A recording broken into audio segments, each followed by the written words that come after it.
Muy buenas tardes, hermanos y hermanas y cada uno de los oyentes. Bienvenidos para seguir con nuestro estudio del capítulo 9 de la carta del apóstol Pablo a los Romanos.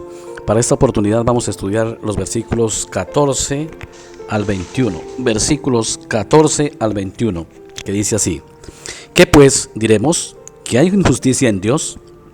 En ninguna manera, pues a Moisés dice: tendré misericordia del que yo tenga misericordia y me compadeceré del que yo me compadezca. Así que no depende del que quiere ni del que corre, sino de Dios que tiene misericordia. Porque la Escritura dice a Faraón: para esto mismo te he levantado, para mostrar en ti mi poder y para que mi nombre sea anunciado por toda la tierra. De manera que de quien quiere tiene misericordia y al que quiere endurecer, endurece. Pero me dirás: ¿por qué pues inculpa? ¿Por qué quién ha resistido a su voluntad? Mas antes, oh hombre, ¿quién eres tú para que alterques con Dios? Dirá el vaso de barro al que lo formó: ¿por qué me has hecho así? ¿O no tiene potestad el alfarero sobre el barro para hacer de la misma masa un vaso para honra y otro para deshonra? Veníamos hablando de que la salvación, de que la comunión con Dios no depende de la obra humana, que es Dios en su soberana potestad el que lo hace todo. Hayamos quedado en el a Jacob amé y a Esaú aborrecí. Y lo que sigue de ahí en adelante es uno de los temas que brillan por su ausencia en las predicaciones en la iglesia cristiana. Un tema central que debería enseñarse con tanta importancia y juicio y dedicación: la soberana misericordia de Dios. Si queremos titular esta reflexión, podemos llamarla la soberana misericordia de Dios. ¿Qué quiere decir soberano? Que Dios es libre de elegir y de decidir y nadie le puede increpar sus decisiones. Sé que no es de nuestro agrado escuchar esas palabras, porque en la cultura que vivimos parece que nosotros mandáramos en Dios y Dios tiene que hacer lo que nosotros le pedimos. Esa es la cultura que hoy está dentro del cristianismo, en gran parte del contexto cristiano. El decir que porque yo tengo fe, entonces ahora Dios está obligado a darme lo que yo quiero, pero se nos olvida que Dios es soberano. Y por eso el apóstol Pablo se pregunta: ¿es que hay injusticia en Dios, que dice que a uno amó y a otro aborreció? Pues a Moisés dice: tendré misericordia de quien yo tenga misericordia y me compadeceré del que yo me compadezca. Dios le estaba dejando claro a Moisés en el Antiguo Testamento que eso no es cuestión del hombre. El que elige es Dios. Es así, es una verdad y no podemos negarla porque está clara en las Sagradas Escrituras. De manera que no depende del que quiere ni del que corre, sino del que Dios tiene misericordia. Sí, es difícil aceptar el que Dios sea el que decide, pero Él es Dios. Nosotros no tenemos ninguna voz, ninguna autoridad, ni autoridad moral ni de ningún tipo para increpar a Dios. Pero también tenemos que ir más allá. Con esto lo que Dios está dejando claro es que la salvación definitivamente no está en la elección humana, no es del hombre, no es del que quiere, que de hecho nadie quiere buscar a Dios, sino del que Dios escoge y elige. No me elegisteis vosotros a mí, yo os elegí a vosotros. Y pone el ejemplo de Faraón, porque la Escritura dice a Faraón: para esto mismo te he levantado, para mostrar en ti mi poder y para que mi nombre sea anunciado por toda la tierra. De manera que de quien quiere tiene misericordia, repite otra vez el apóstol Pablo, y al que quiere endurecer, endurece. Sé que no son fáciles estas palabras para nosotros, y más en la cultura que nos movemos y en la manera de pensar cristiana que se ha desarrollado en los últimos tiempos. Una manera de pensar totalmente, a veces equivocada o totalmente en muchos aspectos. De creer que Dios es nuestro títere y a quien le mandamos y le ordenamos y le decimos, y no es así. Si nosotros estamos hoy en el cristianismo es por elección misericordiosa y soberana de Dios. Y démosle gracias porque nos escogió. Pero no le hagamos reclamos, porque no tenemos ese derecho. Nadie tiene derecho a hacerle reclamos a Dios, pero absolutamente nadie. Porque Él tiene misericordia, y el que tiene misericordia se compadece del que quiere compadecer. Si Pablo se pregunta, Él también asume la pregunta de cualquier oyente y dice, ¿y entonces qué diremos? ¿Por qué nos culpas y quién resiste su voluntad? Y luego él se responde en el versículo 20, hombre, ¿quién eres tú para que alteres con Dios? Y pone el ejemplo del, ¿acaso el barro le dice al alfarero cómo haga el vaso? ¿Cómo lo haga? No. Dios es el alfarero, nosotros el barro.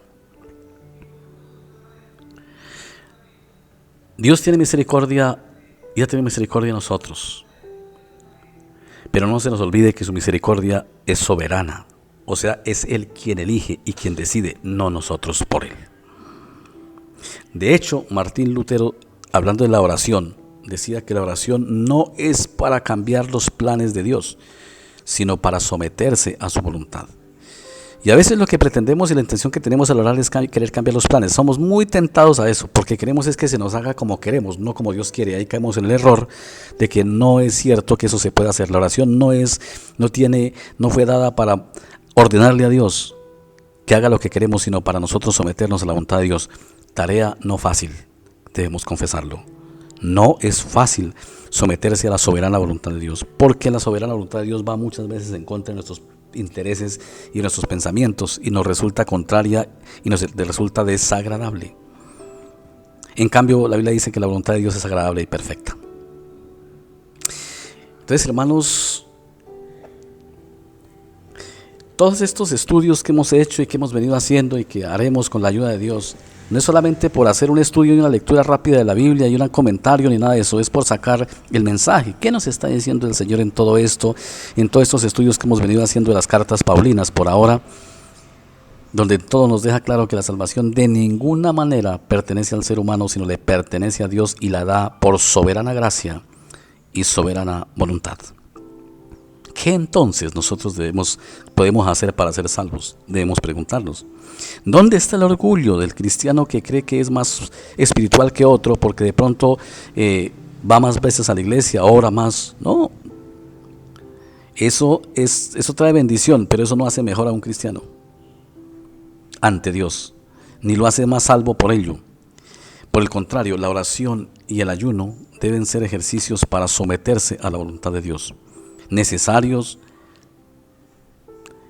bonitos de hacer, ayudan a fortalecer la fe, sí, nos ayudan en muchas cosas, desde luego no se puede negar, Dios los estableció, pero eso no nos hace mejores que los demás, ni más aceptables delante de Dios, porque por el contrario, nuestras oraciones y nuestros ayunos, nuestros momentos de reflexión personal y comunitario deben ser para someternos a la voluntad de Dios y agradecerle porque en su soberanía y en su potestad libre nos escogió y tuvo misericordia de nosotros. Ese debe ser un suficiente motivo para nosotros estar vivos, estar felices, estar activos en la iglesia. Porque sabemos que no estamos en la iglesia porque lo merecíamos, estamos por pura gracia y misericordia de Dios. Entonces lo que mínimo que debemos hacer es agradecerle, y la mejor manera de agradecerle a Dios es estar metidos en su obra, amar al prójimo como Él nos amó a nosotros, servir a los demás, porque nadie puede decir que es cristiano y que es muy consagrado y no sirve a nadie, no sirve para nada, porque entonces no es cristiano, es un religioso nada más, un religioso como el publicano del templo que se jactaba de su santidad, de su propia autosantidad. La mejor manera de alabar a Dios, decía Lutero, es escuchar su palabra y someterse a su voluntad. Saber que nada podemos hacer, pero que Él lo hizo todo y que Él ha tenido misericordia de nosotros. El día que entendamos eso, muchas cosas cambiarán en nuestras vidas. Pero mientras que en algunos círculos cristianos sigamos pensando que es que nosotros no merecemos la salvación y que es que yo soy tan bueno que por eso Dios me salvó, le vamos a quitar el mérito a Cristo y no lo hacemos nosotros, cometemos un pecado, y es menospreciar la cruz y a nuestro Señor y Salvador Jesucristo. Tentación de la que debemos orar al Señor que no vaya a permitir por nada que nos pase y que vayamos a hacer eso. Toda la gloria, toda la honra y toda la alabanza sea para Dios, que tuvo misericordia de nosotros, porque Él tiene misericordia de quien tiene misericordia y se compadece de quien quiere compadecerse. Nuestro buen Dios, ¿qué nos queda después de leer estas palabras? Después de saber que estamos en tu reino y en la lista de tus escogidos por pura misericordia y gracia, Señor. Después de saber que no tenemos un mérito ni el más mínimo en nuestra parte para estar ahí, y que nada podemos hacer para convencerte de lo contrario, sino darte gracias, oh Dios, porque tuviste misericordia de nosotros, miserables pecadores, y nos has inscrito en el libro de la vida por pura gracia, Señor. No permitas que nuestro corazón se enorgullezca, nuestra mente se altere y se ponga soberbia de pensar que fue porque éramos mejores que los demás, porque aún siendo cristianos estamos lejos de ser mejores que los demás. A veces somos peores, pero por tu misericordia y por tu gracia y por la salvación y la obediencia de nuestro Señor y Salvador Jesucristo, quien todo lo obedeció por nosotros y en nuestro lugar, somos salvos. Padre, gracias, porque tú nos llevas a descansar en tu obra. No es en nuestra obra, sino en la tuya.